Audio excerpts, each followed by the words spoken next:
Good decision-making is a vital part of good management because decisions determine how the organization solves problems, allocates resources, and accomplishes its goals. This course describes decision-making in detail. We'll look at several decision-making models and the steps managers should take when making important decisions. The course also explores some of the biases that managers use to make bad decisions and examines some specific techniques for innovative decision-making in a fast-changing environment. A decision is a choice made from available alternatives. Decision-making is the process of identifying problems and opportunities and then resolving them. Management decisions typically fall into one of two categories, programmed and non-programmed. Let's take a look. Programmed decisions are made in response to a situation that has occurred often enough to enable managers to develop decision rules that can be applied in the future. Programmed decisions are made in response to recurring organizational problems. The decision to reorder paper and other office supplies when inventories drop to a certain level is a programmed decision. Other programmed decisions concern the types of skills required to fill certain jobs, the reorder point for manufacturing inventory, and selection of freight routes and other product deliveries. Once managers formulate decision rules, subordinates and others can make the decision, thus freeing managers for other tasks. Managers in every industry face non-programmed decisions every day. Many unprogrammed decisions are related to strategic planning because uncertainty is great and decisions are complex. Decisions to develop a new product or service, acquire a company, create a new division, build a new factory, enter a new geographical market, or relocate a headquarters to another city are all non-programmed decisions. One primary difference between programmed and non-programmed decisions relates to the degree of uncertainty, risk, or ambiguity that managers deal with in making the decision. In a perfect world, management would have all the information necessary for making decisions. In reality, however, some things are unknowable. Thus, some decisions will fail to solve the problem or attain the desired outcome. Managers try to obtain information about decision alternatives that will reduce decision uncertainty. Every decision situation can be organized on a scale according to the availability of information and the possibility of failure. The four positions on the scale are certainty, risk, uncertainty, and ambiguity. Whereas programmed decisions can be made in situations involving certainty, many situations that managers deal with every day involve at least some degree of uncertainty and require non-programmed decision-making. Certainty means that all the information the decision maker needs is fully available. Managers have information on operating conditions, resource costs, and constraints, and each course of action and possible outcome. Risk means that a decision has clear-cut goals and good information is available, but future outcomes associated with each alternative are subject to some chance of loss or failure. However, enough information is available to estimate the probability of a successful outcome versus failure.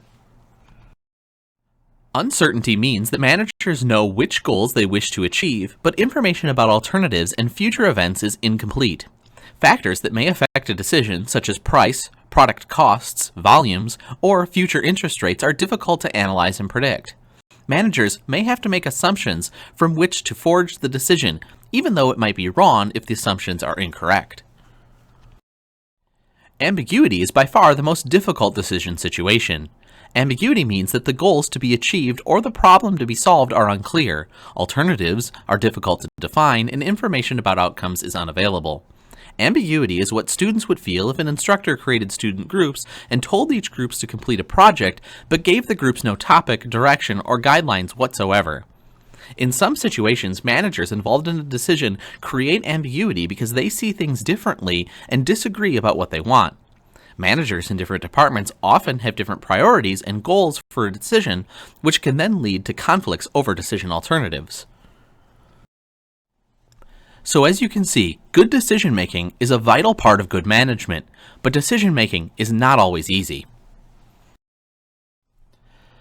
The 6 steps typically associated with effective decision-making are recognition of the decision requirement, diagnosis and analysis of causes, development of alternatives, selection of a desired alternative, implementation of selected alternative, and evaluation and feedback. A problem occurs when an organizational accomplishment is less than established goals. Some aspect of performance is unsatisfactory.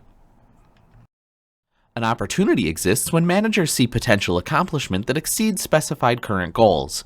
Managers see the possibility of enhancing performance beyond current levels. Awareness of a problem or opportunity is the first step in the decision-making sequence, and it requires surveillance of the internal and external environment for issues that merit executive attention. Some information in this process comes from periodic financial reports, performance reports, and other sources that are designed to discover problems before they're too serious. Managers also take advantage of informal sources. They talk with other managers, gather opinions on how things are going, and seek advice on which problems should be tackled and which opportunities embraced. Once a problem or opportunity comes to a manager's attention, the understanding of the situation should be refined.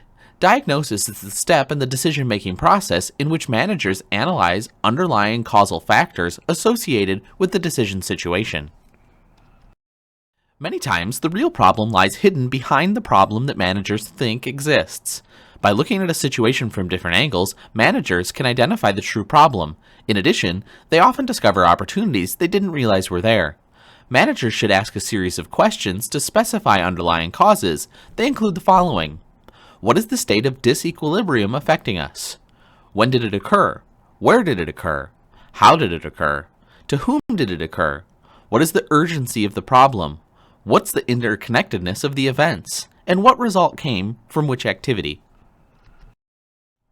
Some experts recommend continually asking why to get to the root of a problem. A technique is sometimes called the 5 whys. It's a question-asking method used to explore the root cause underlying a particular problem. The first why generally produces a superficial explanation for the problem, and each subsequent why probes deeper into the causes of the problem and potential solutions. The next stage is to generate possible alternative solutions that will respond to the needs of the situation and correct the underlying causes. Decision alternatives can be thought of as tools for reducing the difference between the organization's current and desired performance. Smart managers tap into the knowledge of people throughout the organization, and sometimes even outside the organization, for decision alternatives. Once feasible alternatives are developed, one must be selected. In this stage, managers try to select the most promising of several alternative courses of action. The best alternative solution is the one that best fits the overall goals and values of the organization and achieves the desired results using the fewest resources. Managers want to select the choice with the least amount of risk and uncertainty. Because some risk is inherent with most non-programmed decisions, managers try to gauge the prospects for success. They might rely on their intuition and experience to estimate whether a given course of action is likely to succeed. Basing choices on overall goals and values can also guide the selection of alternatives. Choosing among alternatives also depends on a manager's personality factors and willingness to accept risk and uncertainty. Risk propensity is the willingness to undertake risk with the opportunity of gaining an increased payoff. The level of risk a manager is willing to accept will influence the analysis of the cost and benefits to be derived from any decision. Now, implementation is all about the use of managerial, administrative, and persuasive abilities to ensure that the chosen alternative is carried out. The ultimate success of a chosen alternative depends on whether it can be translated into action. Sometimes an alternative never becomes a reality because managers lack the resources or energy needed to make things happen, or they've failed to involve people and achieve buy-in for the decision. Successful implementation may require discussion, trust building, and active engagement with people affected by the decision. Communication, motivation, and leadership skills must be used to see that the decision is carried out.